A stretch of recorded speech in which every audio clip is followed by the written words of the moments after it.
예, 오늘은 갈렙의 믿음이란 제목으로 함께 말씀을 나누도록 하겠습니다. 오늘 본문은 이스라엘이 오랜 광야 생활을 마감하고 수곤인 가나안을 공격하여 얻을 땅을 분배하는데 그 중에 유다 지파가 얻고자 하는 땅은 가나안 땅에서 가장 큰 땅이었어요. 무엇보다 그곳에는 헤브론이 있었는데 그 헤브론에는 포도송이 하나가 약 20kg 정도 된다고 합니다. 그런데 그 땅을 정복하는 데 있어서 장애물이 하나 있었습니다. 그곳에 거주하고 있던 이 거민들이 모두 거인이었던 겁니다. 그래서 정복하기에 어려움이 있었죠. 그런데 어떻게 해서 유다가 그 땅을 정복할 수 있었을까요? 우리는 하나님의 은혜로 구원을 받았고 지금은 하나님의 거룩한 말씀을 우리 삶의 지침으로 여기며 살고 있습니다. 그러나 말씀이 요구하는 삶을 살아내기란 말처럼 쉽지가 않습니다. 말씀대로 산다는 건 인간의 본성을 거스르기 때문에 우리는 매번 우리 자신과 싸워야 되고 때로는 말씀 때문에 손해를 보기도 합니다. 또 우리 믿음의 선배들은 말씀 때문에 위협을 받기도 했고 실제로 순교를 당하기도 했습니다. 그런데 신앙을 다른 각도에서 보면 세상은 품을 수 없는 보배를 저와 여러분들은 소유하고 있다는 겁니다. 그리고 우리는 주님의 영광을 위해서 살지만 한편으로는 하나님께 복받고 살기를 바라는 것이 신자인 우리가 공통적으로 바라는 소원일 것입니다. 그리고 오늘 본문은 복받기 바라는 신자들에게 이 복에 대해서 설명해 주고 있습니다. 여러분, 복이 뭘까요? 이 복을 정의하기 위해서는 먼저 이 두 가지를 생각해 봐야 됩니다. 그 중에 첫 번째는 복을 누가 주는가입니다. 이 로또에 당첨된 사람들의 이야기를 들어보면 당첨된 이후 얼마 동안은 기분이 좋다고 합니다. 그런데 어느 정도 시간이 지나고 나면 이 당첨된 전과 후가 같아진다고 해요. 돈이 없으면 없는 대로, 있으면 있는 대로 문제가 생기고 걱정과 근심이 여전히 곁에 있다고 합니다. 반면에 잠언 10장 22절을 보면 여호와께서 주시는 복은 사람을 부하게 하고 근심을 겸하여 주지 않는다고 말씀합니다. 자, 이 말씀이 시사하는 건 하나님으로부터 오는 복은 모자람이나 흠이 없다는 것, 그리고 그 복은 인간에게 정말 필요한 부분이죠. 근심을 동반하지 않는다는 게 하나님이 주시는 복의 특징입니다. 두 번째로 생각할 부분은 복을 받기 위해 신자 자신이 갖추어야 할 조건이 무엇인가에 대해서 생각해 볼 필요가 있습니다. 그리고 오늘 본문은 이 부분에 대해서 설명하고 있죠. 이 시간 하나님이 유다 지파를 축복하신 그 모습을 살펴보면서 완벽하지 않은데 완벽한 것처럼 보이는 세상 복이 아니라 이렇게 하면 정말 될까?로 시작하지만 정말이었구나로 결론되는 복. 무엇보다 실질적인 필요뿐만 아니라 근심이 없는 완벽한 복을 주기 바라시는 하나님의 축복과 은혜를 받아 누리는 저와 여러분들이 되기를 바랍니다. 자, 그럼 완벽한 복은 하나님으로부터 주어지는 건 의심할 여지가 없고 시대를 초월해서 하나님을 신앙하는 신자라면 하나님께 복 받기를 바랄 텐데 그렇다면 이 복은 어떻게 할 때 받을 수 있을까요? 첫 번째로 믿으면 받을 수 있습니다. 믿을 때 받을 수 있습니다. 야곱은 아들 12명에게 축복해 주었습니다. 그 중에 요셉은 실제적인 복을 받았죠. 현실적인 복을 받았습니다. 그리고 그들 중에 참 기묘한 축복을 받은 아들이 하나 있었는데 그는 바로 야곱의 넷째 아들 유다입니다. 야곱이 이 12아들을 축복하기 위해 사용한 글자 수는 총 968개입니다. 그런데 그 중에 유다에게 사용된 글자는 242개로 축복의 약 4분의 1 분량을 이 유다를 축복하기 위해서 사용하고 있는 걸 보게 됩니다. 그리고 그가 받은 축복을 분석해 보면 첫 번째는 창세기 49장 8절에 형제에게 존경을 받는 복을 받습니다. 그리고 앞으로 치르게 될 전쟁에서 승리를 보장받는 복을 받았고, 또 권력의 축복을 받았는데 10절에 보게 되면 규가 유다를 떠나지 않을 거라고 말합니다. 여기서 규는 임금의 지휘봉을 말합니다. 또 실로가 오시기까지 이르리니, 이 구절을 세번역 성경으로 보면 권능으로 그 자리에 앉을 분이 오시면 이라는 말로 이 유다 지파를 통해서 메시아가 나실 것을 예언한 겁니다. 두 번째로 그가 받은 복은 9절에 그의 자손이 번성할 거라는 복을 받았고, 모든 족속 가운데 으뜸이 되는 복을 받습니다. 세 번째는 11절에 너의 수고와 땀이 반드시 좋은 결과를 얻게 될 거라는 복을 받습니다. 노력이 허사가 되지 않을 거라는 거죠. 자, 그런데 여기서 중요한 건 복을 누가 주느냐도 중요하지만 그 복을 받는 사람의 자세도 중요한데, 유다는 이 복을 아버지가 아들에게 하는 덕담이 아니라 하나님께서 아버지를 통해서 주신 축복, 그 축복을 자신과 그의 후손들에게 주시는 축복으로 믿었다는 게 중요합니다. 그리고 지금 믿음의 결과로 극상의 포도송이를 그의 자손들이 소유하게 된 것이죠. 사랑하는 힐링교회 성도 여러분, 유다가 하나님의 말씀을 믿은 대로 받은 것처럼 우리도 하나님의 축복의 말씀을 믿음으로 받으시는 저와 여러분들이 되기를 바랍니다. 근데 여기서 우리가 눈여겨봐야 될 부분이 있습니다. 성경에서 언급하고 있는 축복의 약속을 믿으라는 말은 두 가지 의미를 담고 있는데, 그 중에 첫 번째는 복의 근원이 되시는 하나님이 우리에게 일방적으로 주시는 복이 있습니다. 하나님의 뜻하심 아래에서 우리가 아무것도 하지 않아도 하나님이 주시는 복입니다. 두 번째는 하나님께서 이미 약속하신 복을 우리가 쟁취해서 받는다는 의미가 있습니다. 여기서 쟁취한다는 건 무언가를 얻기 위해서 노력해서 차지한다라는 뜻입니다. 또 수도거성이라는 말이 있습니다. 이 말은 물이 흐르는 대로 도랑이 저절로 생긴다는 말로 조건을 갖추면 일이 자연스럽게 풀린다는 뜻입니다. 신명기 28장을 보면 여호와의 말씀을 청종하면 이 조건을 신자가 준수하면 들어와도 복을 받고 나가도 복을 받는 겁니다. 이 복을 왜 주실까요? 하나님께서 약속하셨기 때문입니다. 이처럼 신자가 하나님의 약속을 준수하면 그에 따른 결과물로 하나님의 복이 주어지는 겁니다. 그런데 여기서 잠시 우리가 생각해 봐야 될 부분이 있어요. 언제부터인가 교회 안에서 심심치 않게 나오는 말이 기복신앙이라는 말이 들리는 것 같습니다. 여러분 혹시 기복신앙이 정확하게 무슨 뜻인지 아십니까?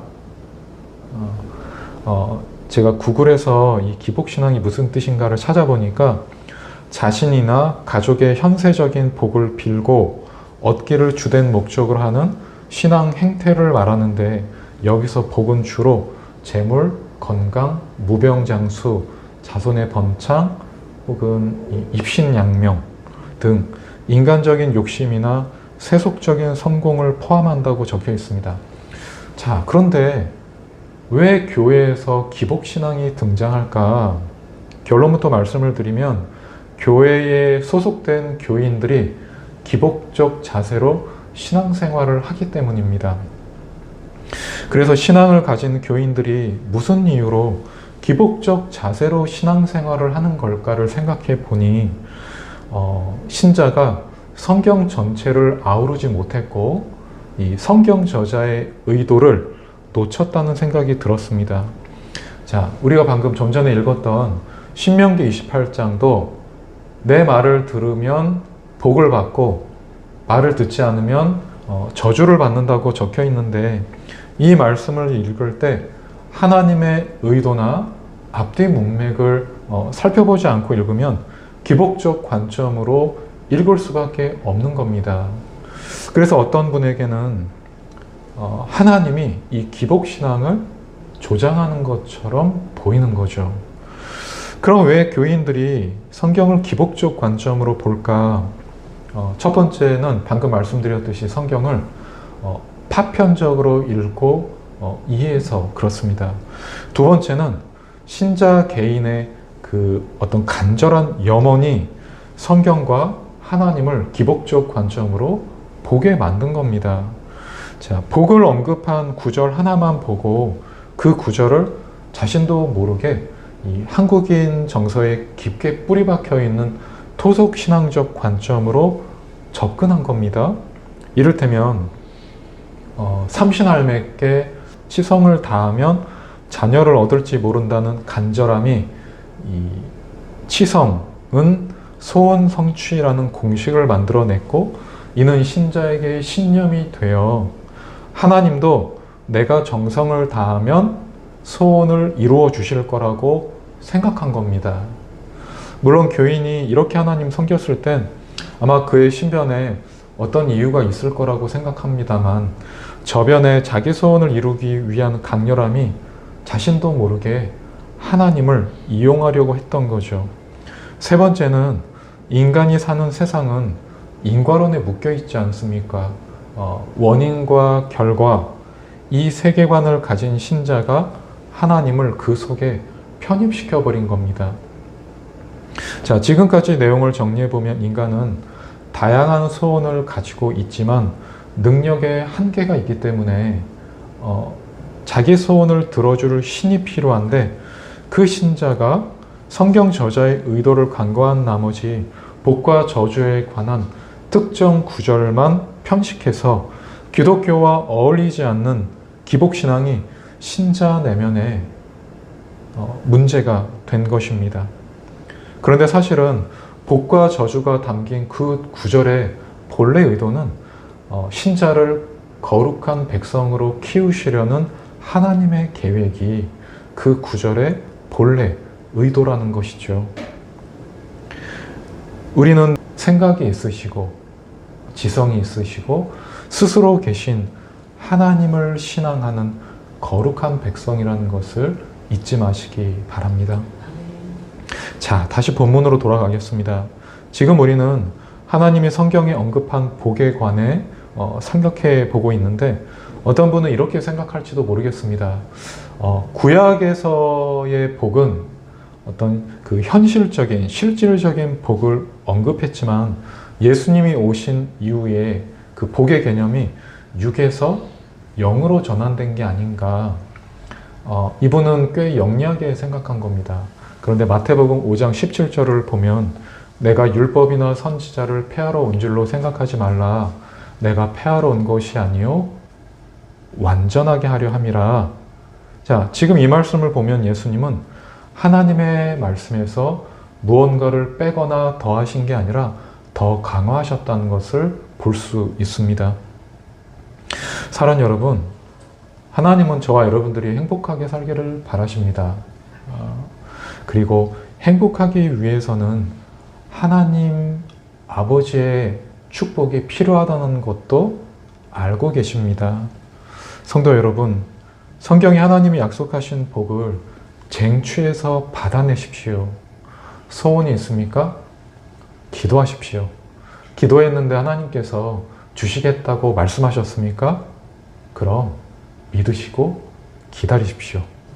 사무엘상 15장 29절에 이스라엘의 지존자는 거짓이나 변개함이 없으시니 그는 사람이 아니시므로 결코 변개하지 않으신다고 말씀하십니다. 인간은 약속을 쉽게 뒤집습니다. 그러나 하나님은 한 번 하신 약속은 반드시 지키시는 분입니다. 이 시간 하나님의 은혜가 저 여러분에게 임하시기를 바랍니다. 두 번째로, 약속을 이기는 자는 이기게 하십니다. 유다 지파가 제비 뽑은 땅은 넓고 비옥했지만 거기에는 이 아낙 자손이 살고 있었습니다. 그래서 그들은 고민할 수밖에 없었죠. 그런데 바로 그때 갈렙이 등장합니다. 그리고 우리에게 달라고 말합니다. 이에 여호수아는 그에게 힘들지 않겠냐. 지금 이스라엘 유다 지파도 겁을 먹은 것 같은데 우리 조금 더 시간을 두고 전략을 짜보자. 우리 조금 더 기도해보자. 이렇게 말하지 않습니다. 오히려 축복하고 이렇게 말합니다. 갈렙, 당신이 가지십시오. 그 땅은 당신과 유다 지파의 것입니다. 이어서 갈렙, 당신은 하나님께 믿음을 드렸고 하나님은 그 믿음을 받으셨습니다. 가십시오. 하나님이 오늘 당신에게 그 땅을 주셨습니다. 바로 이겁니다. 이게 믿음입니다. 우리의 눈에는 불가능으로 보일 수 있지만 하나님이 주겠다고 말씀하셨으면 믿고 받으면 됩니다. 불가능? 하나님 말씀 앞에 그건 아무것도 아닙니다. 당시 갈렙의 나이는 85세의 고령이었기 때문에 신체의 자유도는 떨어졌을 겁니다. 그러나 그는 선봉에 섭니다. 그리고 그 땅을 정복합니다. 우리 또한 인생을 살다 보면 생각지 못한 일을 만날 때가 있습니다.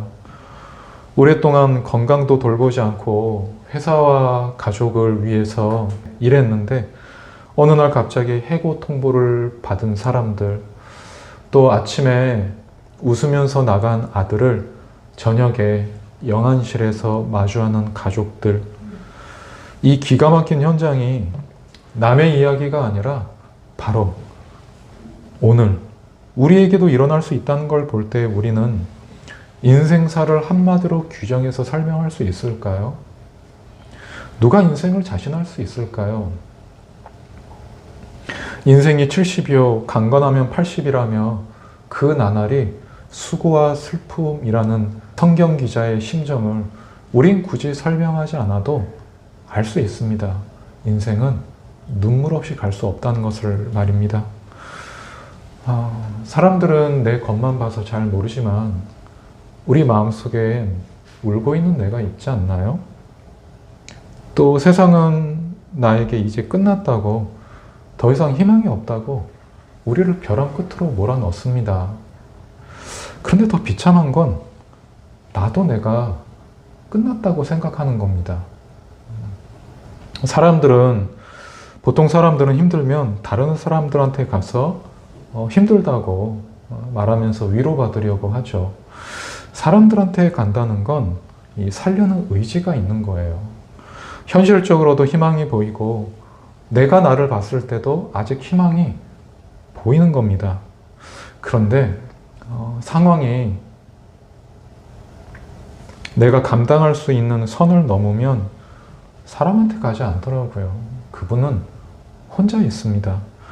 너무 기가 막히니까 말할 힘도 없고 숨 쉬면서 사는 것조차도 구차한 겁니다. 그러면서 자기가 자기를 막 학대해요. 너한텐 공기도 아까워. 너 그렇게 살아서 뭐하냐. 여기까지 몰리면 사람이 살 수가 없는 거예요. 사람은 밥만 먹고 사는 존재가 아니라 희망도 먹고 살거든요. 그런데 희망이 없다고 결론을 내리니까 머리가 하얘지면서 스스로가 자기 삶을 포기해버리는 거예요. 이 시간 하나님께서 그분과 우리에게 주시는 말씀입니다. 내가 땅끝에서부터 너를 붙들며 땅 모퉁이에서부터 너를 부르고 너에게 이르기를 너는 나의 종이라 내가 너를 택하고 싫어하여 버리지 아니하였다 하였노라. 두려워하지 말라. 내가 너와 함께함이라. 놀라지 말라. 나는 내 하나님이 됨이라. 내가 너를 굳세게 하리라. 참으로 너를 도와주리라.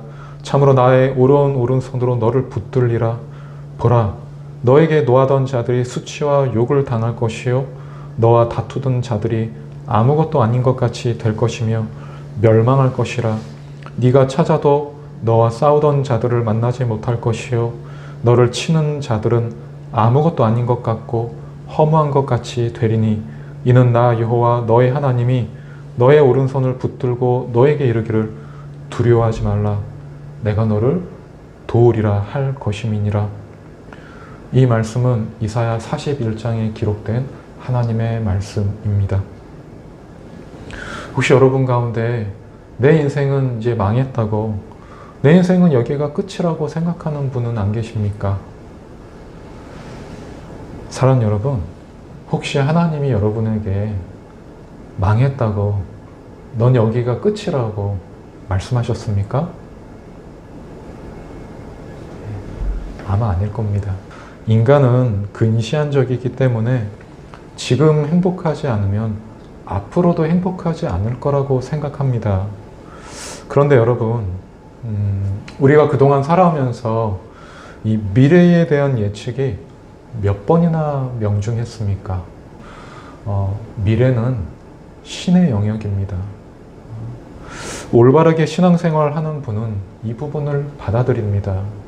그래서 신자는 자신의 운명을 쥐고 계신 하나님 앞에서 겸손할 수밖에 없는 거죠. 내 미래가 하나님의 의지에 달려 있다는 걸 인정하니까 그분께 기도하는 겁니다. 사랑하는 형제와 자매 여러분, 하나님이 끝났다고 하기 전에는 끝난 게 아닙니다. 거대한 아낙 자손을 상대로 오직 믿음으로 그 땅을 정복했던 갈렙처럼 우리도 하나님을 믿는 믿음 붙잡고 앞으로 걸어갑시다. 하나님께 우리의 운명을 겁시다. 힐링교회 성도 여러분, 힐링교회는 이 땅에 주님의 치유와 회복을 모토로 삼고 있는 교회입니다. 그리고 우리 교회의 사명, 하나님을 찬양하고 말씀으로 사람을 살리는 교회, 함께 그 사명을 품고 내 옆에 있는 사람들에게 우리 주님을 전합시다. 주님의 마음을 품고 사람들을 사랑하고 격려해서 혹시 넘어진 사람들이 있다면 일으켜 세워줍시다. 바라기는 여러분이 밟는 땅이 하나님의 나라가 되기를 바랍니다. 이 시간 하나님의 축복과 은혜가 우리 힐링교회의 모든 성도님들에게 함께 하시기를 바랍니다. 우리 함께 선하시고 완전하신 하나님을 찬양합시다.